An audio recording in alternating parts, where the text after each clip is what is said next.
எல்லோருக்கும் வணக்கம். நான் இப்போ சொல்ல போகிற மெசேஜ் என்னன்னு பார்த்தீங்கன்னா, சுட்ட மீன் சாப்பிட்டா ஞாபக மறதியே இருக்காதாம். மீனில் உள்ள ஒமேகா 3 ஃபேட்டி ஆசிட் என்ற அமிலமானது நம் உடலுக்கு பலவிதமான நன்மைகளை தரவல்லது. மூளைக்கு தேவையான அத்தனை பலன்களும் ஒமேகா அமிலத்தில் இருக்குது. ஆனால் அதை விட சிறப்பான தகவல் ஒன்று தான் ஆராய்ச்சியாளர் தெரிவிச்சிருக்காங்க. அது என்னன்னாக்கா, வாரம் ஒரு முறை சுட்ட மீனை சாப்பிடணுமாமா. அது மூளைக்கு ரொம்ப நல்லதுதான், திறம்பட செயல்பட உதவுமா. சுட்ட மீனில் ஒமேகா 3 ஃபேட்டி ஆசிட் இருக்கிறதுனால பிரச்சனை எதுவும் ஏற்படாது அப்படின்னு ஆய்வாளர் கூறியிருக்காங்க. ஒவ்வொரு வாரமும் சுட்ட மீனை சாப்பிடும்போது வாழ்க்கையின் பிற்பகுதியில் நினைவுச்சிதை பாதிப்பு ஏற்படுவது தவிர்க்கப்படுமாமா. சுகாதாரத்துறையினர் எடுத்த கணக்கின்படி பார்த்தாக்கா, வரும் 2040ஆம் ஆண்டில் 8 கோடி பேர் நினைவு சிதைவு நோயால் பாதிக்கப்படுவாங்களாமா.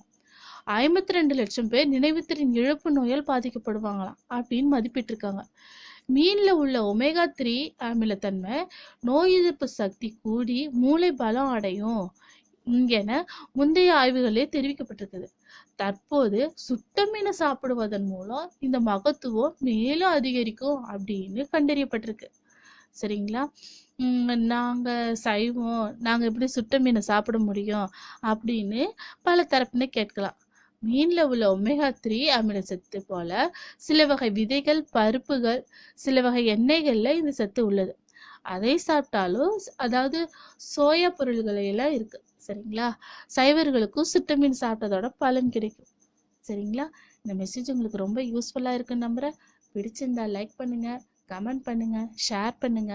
மறக்காம சப்ஸ்கிரைப் பண்ணாதவங்க கீழே உள்ள சப்ஸ்கிரைப் பட்டனை சப்ஸ்கிரைப் பண்ணவும். தேங்க்யூ.